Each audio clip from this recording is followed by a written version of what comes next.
नमस्कार. आज आपण पाहणार आहोत काळ्या वाटाण्याची उसळ. त्यासाठी कांदा घेतलेला आहे, टोमॅटो, कोथिंबीर, लसूण, आलं आणि खोबरं घेतलेलं आहे.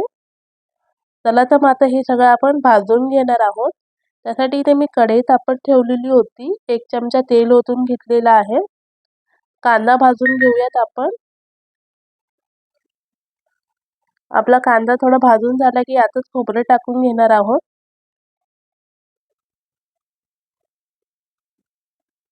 नंतर यामध्ये टोमॅटो टाकलेला आहे.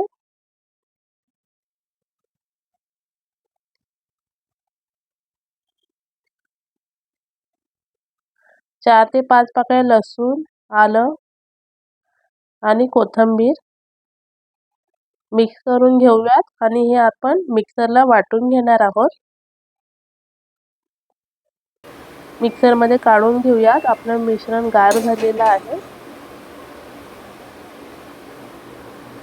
आपलं वाटप तयार झालेलं आहे.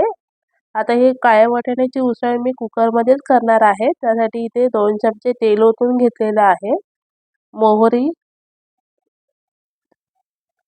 जिरं आणि कढीपत्ता टाकून घेतलेला आहे.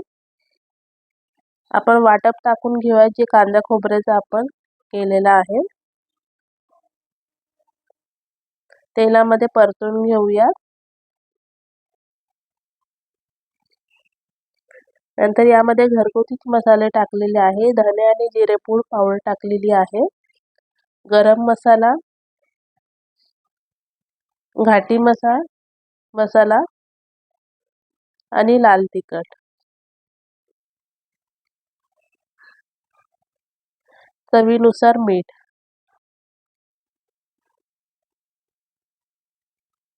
मिक्स करून घेऊयात व्यवस्थितपणे.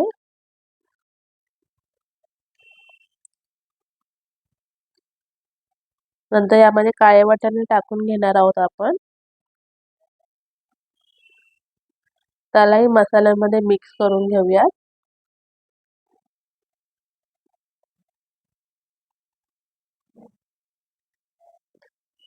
नंतर यामध्ये जे मसाल्याचं उरलेलं पाणी होतं ना ते यामध्ये टाकून घेऊयात.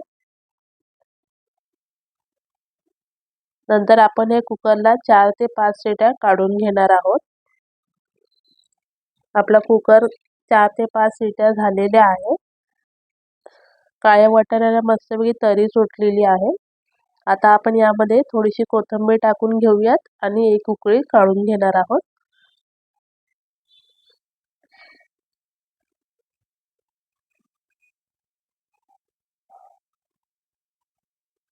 शिजले आहे का बघून घेऊयात एकदा.